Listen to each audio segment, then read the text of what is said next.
Hey there, welcome to another episode of Eve News, Weather, and Sports. I'm Mike Azariah. Today is July 20th, 2026.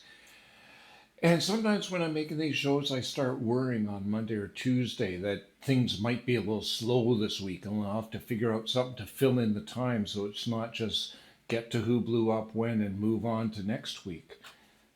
Then there's weeks like this week where I'm wondering if I'm going to manage to squeeze it all in sub 10 minutes, but I am going to try.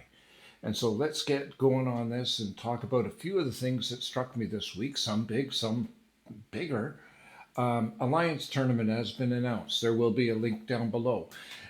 I love the Alliance tournament. Wish I could fly in it, but I have the skills of a spastic rat, so I cannot do things like that. I do not have the time to dedicate to practice. I just admire it. It is the one chance you get to see a fair fight in the game, and I highly recommend that you start looking forward to it. If you have an alliance and the skills, get out there, start training, get ready to do it because it is something that is a great part of EVE Online. They're also looking for commentators and for people to fly the camera ships and for people to be at the desk doing analysis. And all of those jobs for the right people are perfect. I am probably not the right people. But, anyways, it is coming. I will give you more information. You know I'm going to be talking about it all the way up to and at the end of it because I enjoy that sort of thing.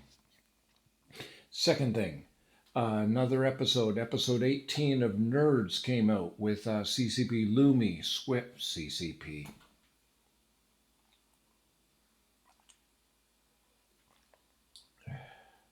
FC Lumi, FC Swift, and FC Convict chatting about various parts of the game and the community. They also reminded us that the Alliance is coming out.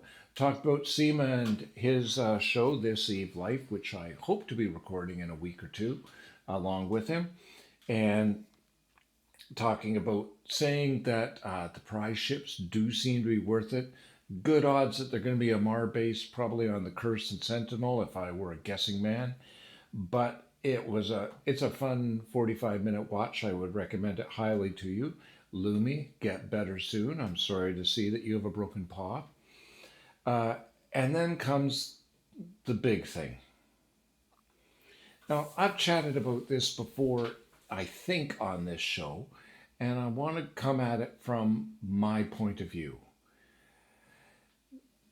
In story writing, you say that the characters move at the speed of plot. And so if there's a long, boring time, we just condense it and don't show it. So they set off on their journey, and then in the next scene, they are arriving at Rivendell.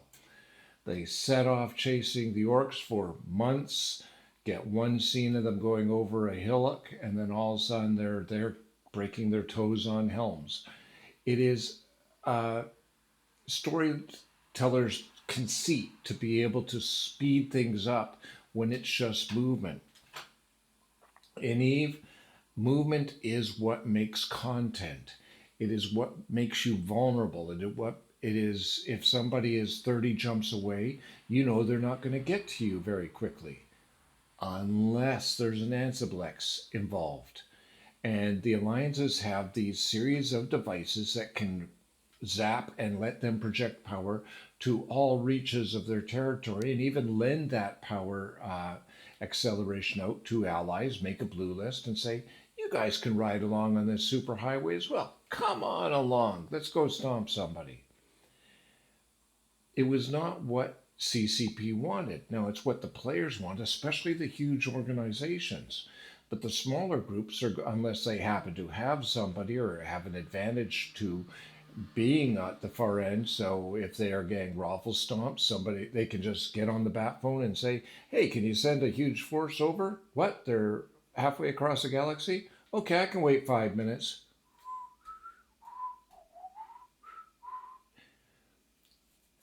Fun for them, not so much fun for the people who are trying to get in a battle. Because all of a sudden a huge group shows up, avalanches over them, end of battle, everybody high fives, and in 5 minutes they're back home again. this doesn't work well. And there has been a lot of complaints. When I was on CSM 18, it came up a lot. When I wasn't on CSM 19, I was asked if I want to sign a letter from alliances and leaders and CSM's current and former, all saying Ansiblex needs to be looked at. It is too powerful. It negates the risk of travel. And CSM 20 is in sitting. And finally, CCP Okami put out a lovely little piece about the fact that Ansiblexes are going to be looked at seriously and there are changes coming.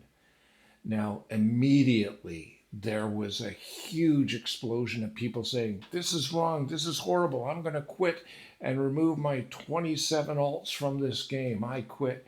And a whole bunch of other people saying, "About bloody time." And somewhere in the middle, there's probably the right reaction.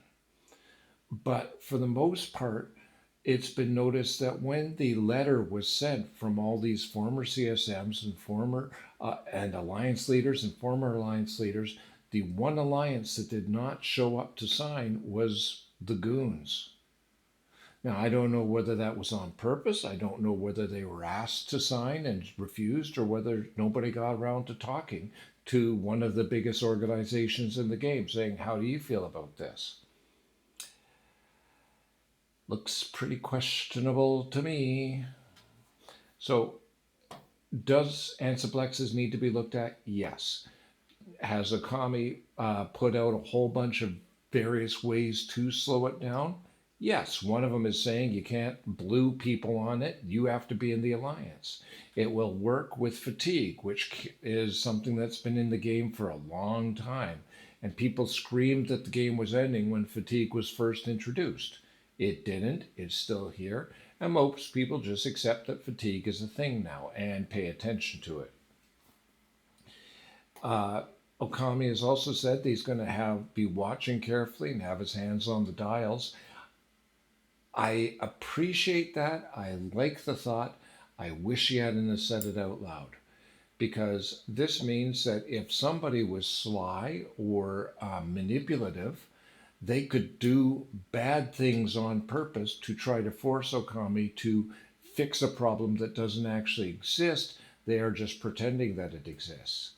Not that I'm saying that EVE players are manipulative and evil and will think that way and try to get something they want by making it look like it's horrible unless they get what they want. That would be like having a little temper tantrum in the milk grocery store because mom won't get you the sugared cereal. Right. The other thing is there's a big Rome coming up this Friday, the July the 25th. It's called a Shrink Wrapped Rome. It is celebrating Fun Inc.'s 450th Shrink Wrapped Rome. So if you get a chance, show up at Jita at 18:30 game time, and maybe you can get on the fleet and go out and have some fun. Previous times I've heard that quite often it's a whole bunch of one ship going out all at the same time. Now, the ship itself may not be dangerous, but if you have 50 or 100 of them, death by 1,000 cuts. It is a fairly busy week considering that it's the summertime and I was telling you things would be slow. So let's get to the movement because I'm still shooting to get under 10 and it's going to be close. In alliances, the movement, Insidious dropped 1,772 players, and Northern Coalition gained 573 players. In corporations, Beyond Knowledge Corp dropped 173 with 12 players left. I'm fairly sure that's all alts of the CEO, and so that's probably a dying one. In the past 24 hours, somebody asked, and I don't specify, in the past 24 hours, the most violent system in NullSec was Oscar 4 Tango TAC Zulu 5, with 624 ships blown up and 104 pods. In LowSec, it was Amamaki 341 over 122. In HighSec, it was Udama 2,240 over 69. And in NPC space, it was our good old friend Yankee TAC Zulu X-Ray India Oscar with 47,129 NPC ships blown up. It has been a busy week, but this is the 10-minute mark right there, so I came just a shade over. You have yourselves a good week. If you get a chance to go on the roam, let me know how it went, or maybe if I'm lucky, I'll see you there. But my daytimes are usually spoken for, which is why it's dark outside. To your health.